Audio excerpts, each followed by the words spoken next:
Students, मैं विपिन शर्मा आप लोगों का चैनल एमबी क्लासेज पर स्वागत करता हूं। तो स्टूडेंट्स, आप लोगों को एक्सरसाइज 5.2 से पिछली वीडियो में क्वेश्चन नंबर 5 तक कंप्लीट कराया था।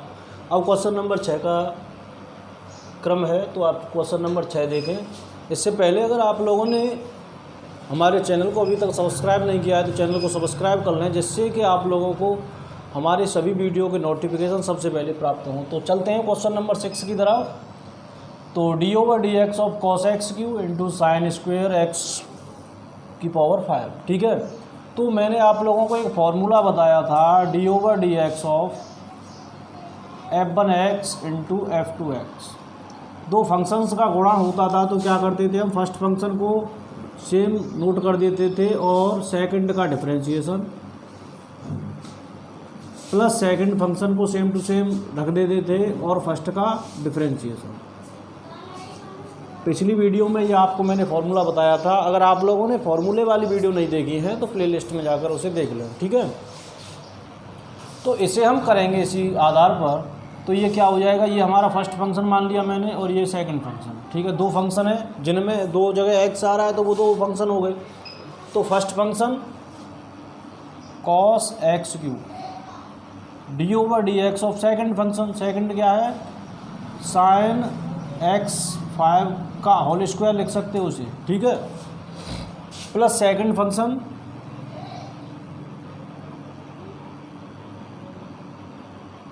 d/dx of first function. First function क्या है आपका cos x क्यू। इसे cos x का होल क्यों नहीं लिख सकते, क्योंकि ये जो पावर है वो किसके ऊपर है, x के ऊपर है, न कि cos के ऊपर, ठीक है। तो सॉल्व करेंगे इसे, cos x क्यू। अब देखिए, ये साइन एक्स का फॉर्मूला होता था, लेकिन साइन एक्स के स्क्वायर का कोई फॉर्मूला नहीं होता था। तो इस फॉर्मूले को हम बनाएंगे तो हम इसे क्या मान लें, इसे हम अपने माइंड में क्या मान लें, एक्स मान लें। तो एक्स मानेंगे इसको हम, ठीक है, अपने माइंड में। और एक्स की पावर एन का मैंने आप लोगों को फॉर्मूला बताया था, एक्स की पावर एन का एन एक्स की पावर n-1, ठीक है। तो इसी क्रम में करेंगे। तो ये मैंने x माना तो पावर क्या है 2 है, तो क्या आ जाएगा 2 आगे, और ये sin x 5 की पावर 2 - 1 क्या हुआ, 1 हो गया, ठीक है। अब मैंने इसे x माना है तो इसका मुझे दोबारा से अवकलन करना पड़ेगा। तो d/dx ऑफ sin x 5 जो माना है उसका हमें दोबारा अवकलन करना होता है, ठीक है, प्लस साइन स्क्वेयर एक्स 5। अब इसका करेंगे हम। तो देखिए स्टूडेंट्स, हमें cos x का फॉर्मूला मालूम है कि cos x का क्या होता है, d/dx of cos x। d/dx of cos x बराबर क्या होता था, माइनस साइन एक्स। लेकिन cos x क्यू का मालूम नहीं है, तो इसे हम क्या मान लेंगे अपने माइंड में, x मान लेंगे, ठीक है। तो हम इसका अब करेंगे तो क्या होगा, into minus sine x Q, minus sine x Q, ठीक है। इसका अवकलन cos x का क्या हुआ, साइन एक्स, और x क्या माना मैंने, एक्स क्यू माना, तो उसका भी दोबारा से करना पड़ेगा, ठीक है। और d/dx ऑफ एक्स क्यू। अब इसे सॉल्व करेंगे हम दोबारा से, जहाँ d/dx है उसे हटाएंगे तो क्या हो जाएगा, इसे सॉल्व कर लेते हैं। तो ये क्या हो जाएगा, 2 cos x Q sin x 5। इसे करें। अब क्या है, साइन का क्या होता है cos x, sin x का डिफरेंशिएशन क्या होता है cos x। तो ये क्या हो जाएगा cos x 5। लेकिन अब मैंने ये x 5 को x माना है तो इसका भी दोबारा से करना पड़ेगा। तो d/dx ऑफ x 5 प्लस, ये देखिए प्लस नहीं है, अब ये माइनस हो जाएगा, प्लस और माइनस का गुणा। तो ये minus sine square x 5 into sine x Q into, अब देखिए एक्स क्यू का जब हम करेंगे तो क्या आएगा, 3 आगे पावर और एक पावर ऊपर कम एक्स स्क्वेयर। यहाँ से तो d/dx ख़त्म हो गया, लेकिन यहाँ से अभी नहीं हुआ है, तो यहाँ भी करेंगे हम। तो ये आगे करेंगे तो क्या हो जाएगा, 2 cos x क्यू साइन x 5 cos x5, अब ये क्या हो जाएगा 5x4, पावर आगे और जो पावर है उसमें से एक कम हो जाएगा, ठीक है, minus 3x² sine square x5 और साइन x3, ठीक है। मैंने इनका यहाँ पर गुणा कर दिया, ये आपका आंसर हो चुका है, बस इसे आप आगे गुणा में लिख दीजिए। तो ये क्या हो जाएगा 10x5, ठीक है, इसका इससे गुणा कर दिया मैंने, ठीक है, सॉरी 10x4, बाकी का सेम टू सेम उतार दीजिए आप। तो क्या cos x³ sine x5 cos x5 minus 3x² sine square x5 sine x3, यहीं पर आप इसे छोड़ दीजिए, ज़्यादा ट्रिग्नोमेट्री के चक्कर में आप लोगों को नहीं फंसना है। तो यही आपका आंसर होगा, नोट कर लीजिए आप इसे। अगला क्वेश्चन कराएंगे इसी क्रम में आप लोगों को, और क्वेश्चन नंबर 7वां, ठीक है।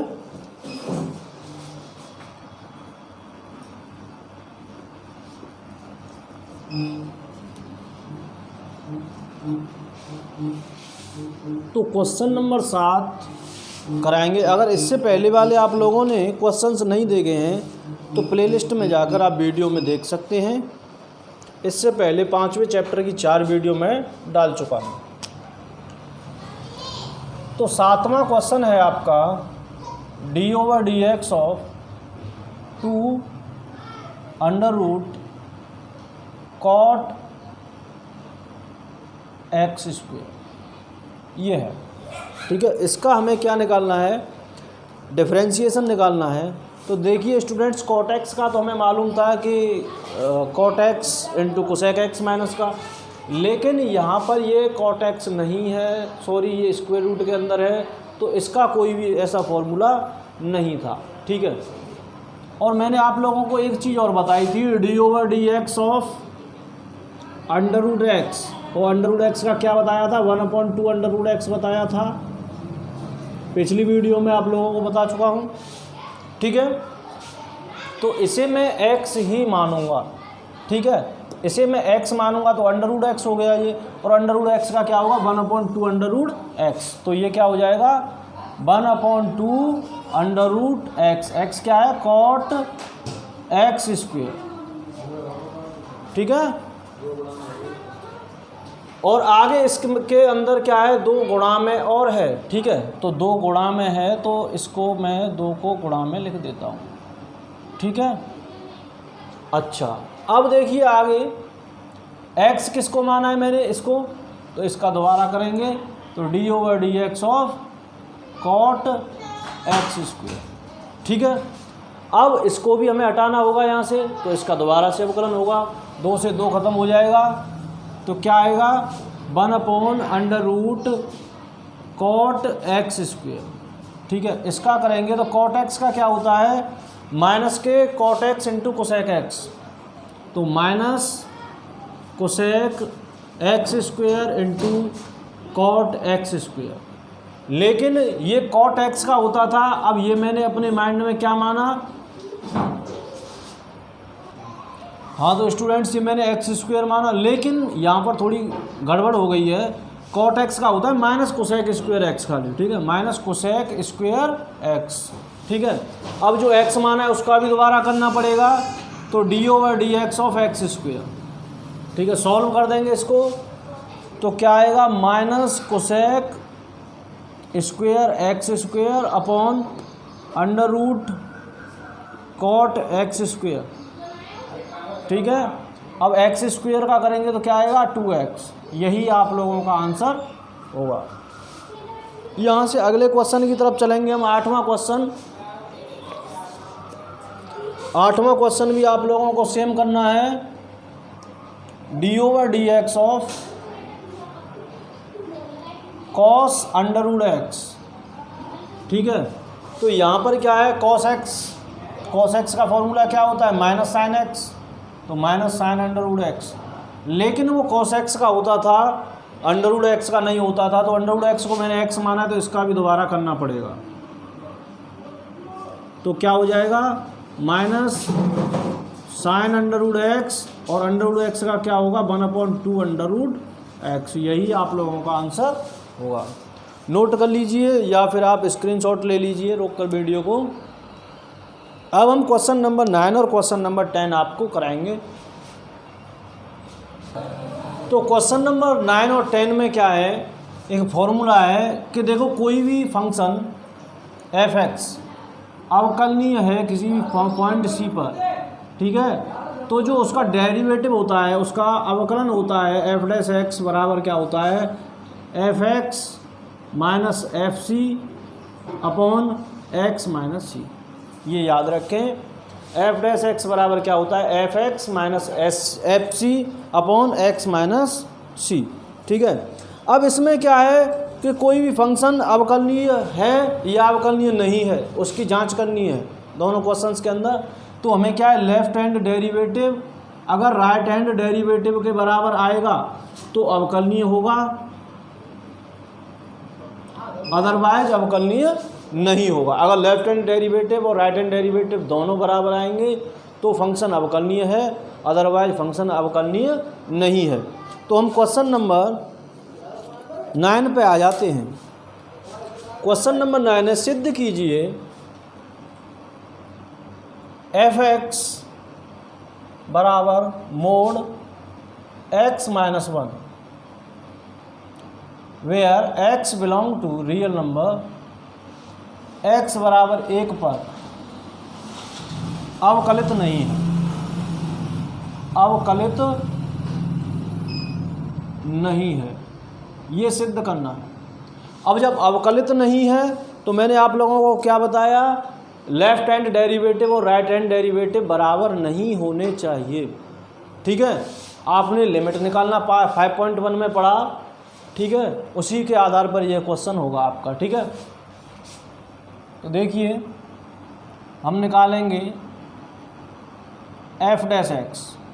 पहले इससे पहले आप इस फंक्शन को देख लीजिए, फंक्शन कैसे लिखा जा सकता है। इस फंक्शन को हम कैसे लिख सकते हैं, एफ एक्स को एफ एक्स बराबर दो तरीके से लिखा जा सकता है, एक तो डायरेक्टली एक्स माइनस 1 और एक माइनस के एक्स माइनस 1। ये कब लिखा जाएगा, जब एक्स बराबर है या फिर बड़ा है 1 से।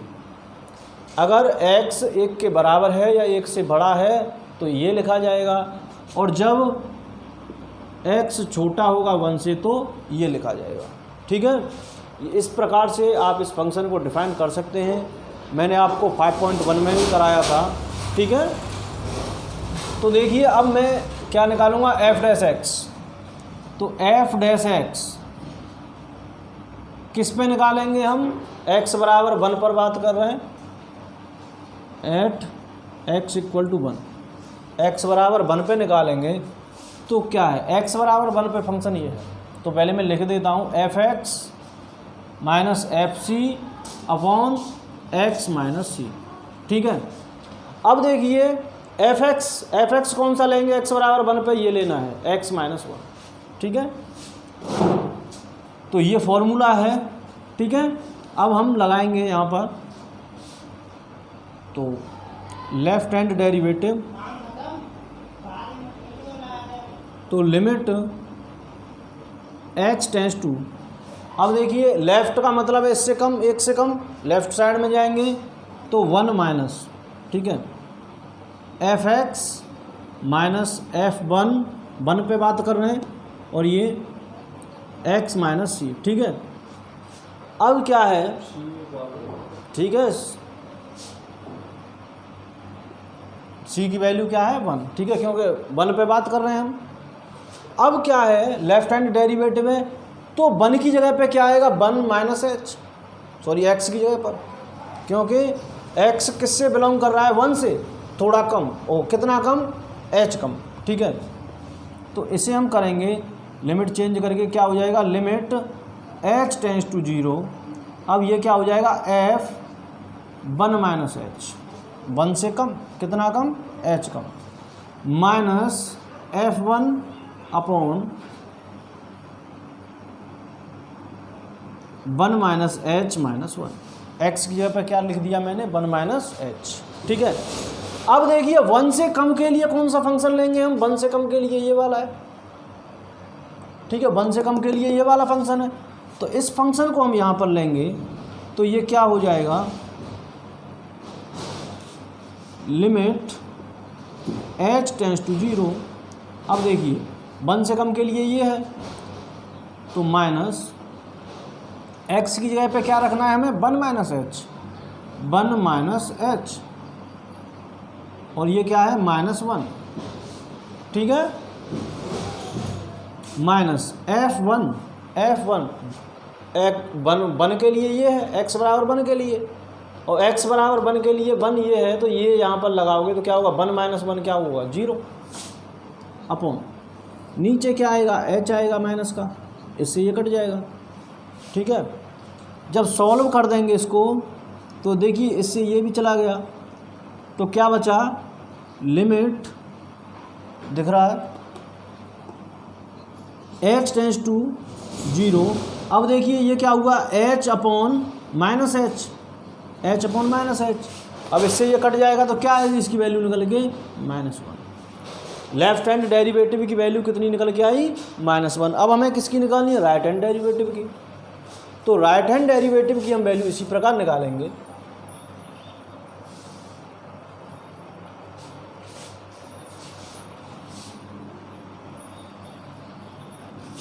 राइट हैंड डेरिवेटिव, ठीक है। तो इसी फंक्शन में रखना है हमें, तो क्या आएगा, limit x tends to 1 plus 1 से फालतू क्या, f 1 plus h minus f1 upon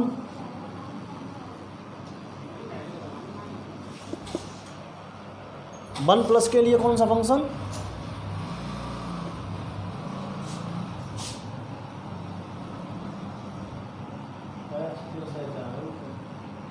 x minus C, ठीक है, c क्या है यहाँ 1 है, ठीक है। 1 प्लस के लिए यहाँ पर मैं डायरेक्ट लिख गया हूँ, थोड़ा x पे ही लिखें आप, डायरेक्ट नहीं जाए, x पर ही लिखें, ठीक है। x टेंड्स टू 1 प्लस, क्योंकि राइट हैंड डेरिवेटिव है। अब फंक्शन कौन सा ये है, तो x की जगह पे क्या लिखना है हमें, 1 प्लस, तो fx minus fc upon x minus C, ठीक है। c क्या है यहाँ पर 1 है, ठीक है, और c की जगह पे 1 रख दिया मैंने, ठीक।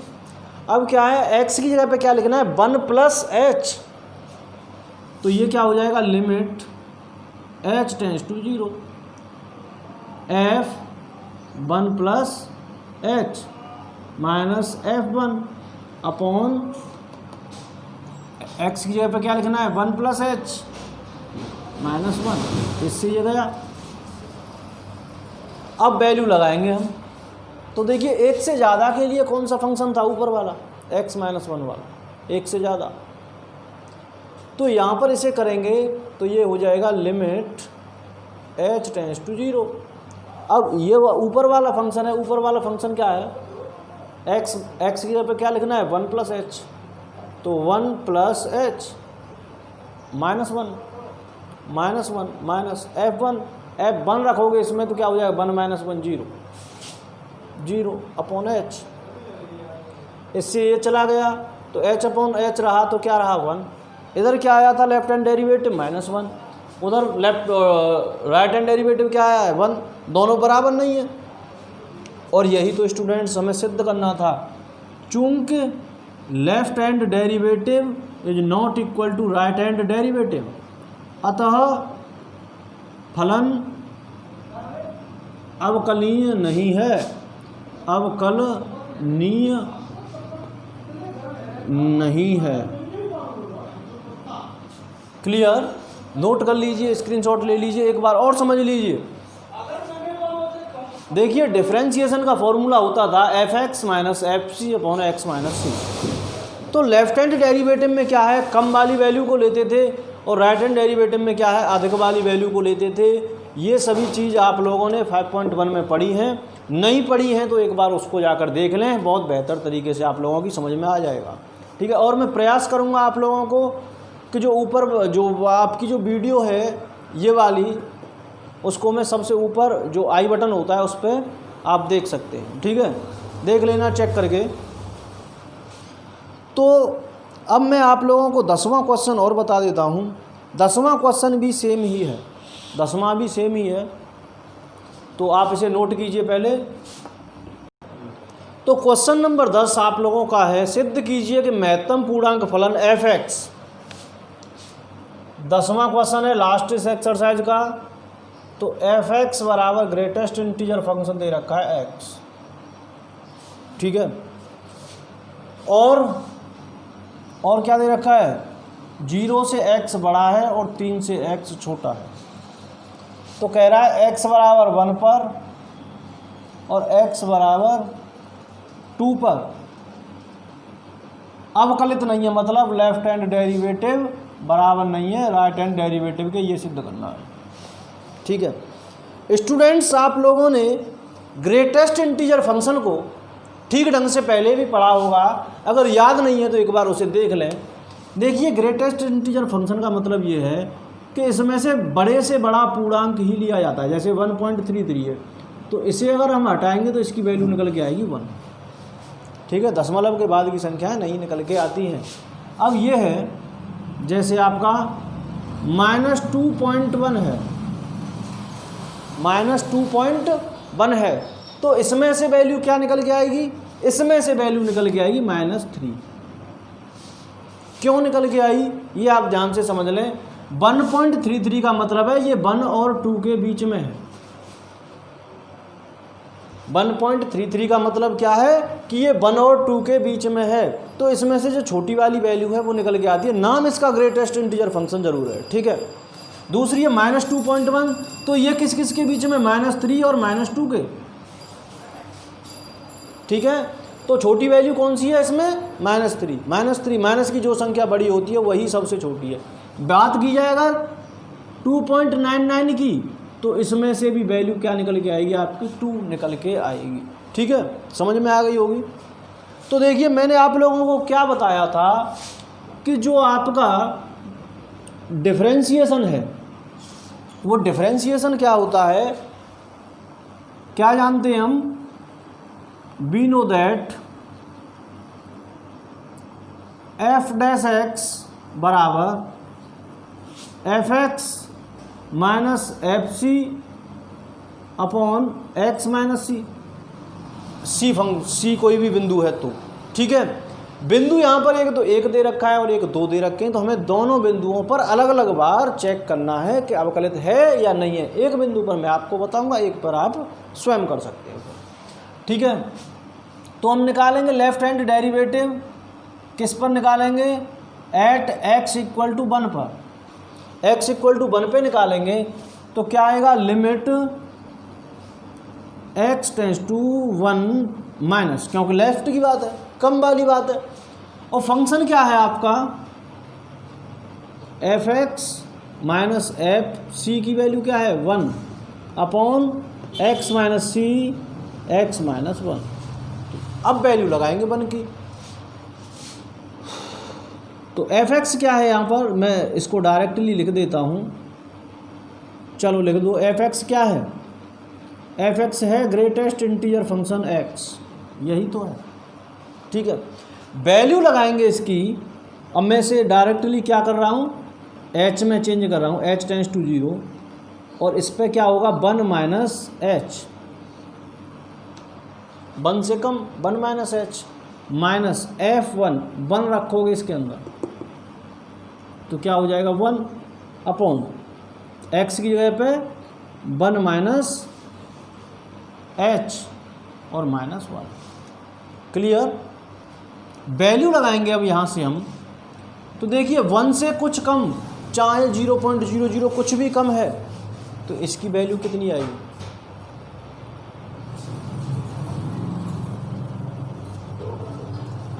या ऐसा कर लीजिए, अभी ये आगे और सॉल्व हो जाएगा, तो ये क्या हो जाएगा 1 minus h minus 1 upon 1 minus h minus 1। इससे ये कैंसिल और इससे ये कैंसिल, तो ये वैल्यू कितनी आई निकल के 1 निकल के आई।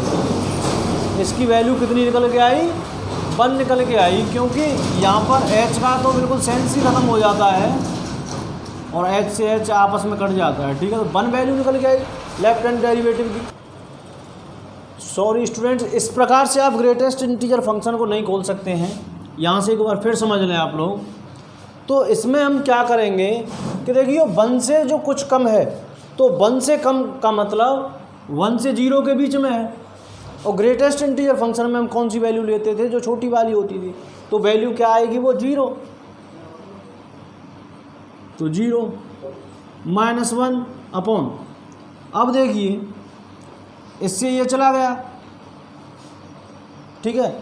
अब ये नीचे क्या बचा, h की वैल्यू लगाओगे तो 0 और -1 अपॉन 0, जो किसके बराबर आएगी, इनफाइनाइट के, ठीक है। अब लगाएंगे हम राइट हैंड डेरिवेटिव, तो यहाँ पे लिख देता हूँ मैं right hand derivative eight x = 1। x = 1 पे राइट हैंड डेरिवेटिव लगाएंगे तो limit x tends to 1 plus greatest integer function x minus f1 upon x minus 1, ठीक है।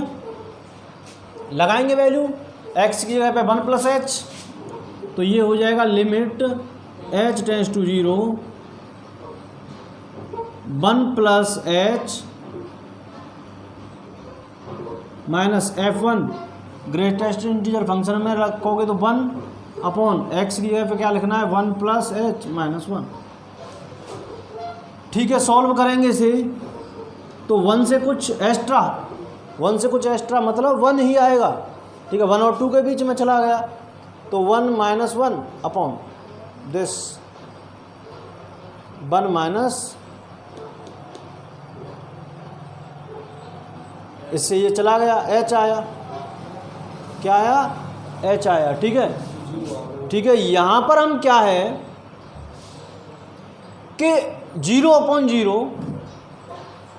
या इनफाइनाइट अपॉन इनफाइनाइट की वैल्यू को लाने से बचते हैं, ठीक है। लिमिट में ये ध्यान रखें क्योंकि इनडिटर्मिनेट फॉर्म है, ठीक है।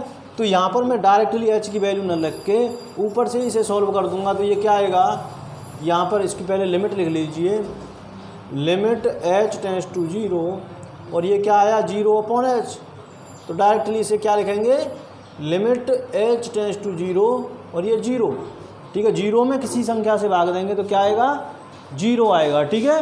अब ध्यान से देखें, राइट हैंड डेरिवेटिव और लेफ्ट हैंड डेरिवेटिव समान नहीं है, और जब समान नहीं है तो ये फंक्शन अवकलनीय नहीं है। क्लियर, कैसे लिखोगे, चूंकि LHD not equal to RHD, अतः फलन अवकलनीय नहीं है। इसी प्रकार आप लोगों को x बराबर 2 पर भी ये सिद्ध करना है। वीडियो अच्छी लगी है तो वीडियो को लाइक करें, चैनल को सब्सक्राइब करें और शेयर करें। धन्यवाद।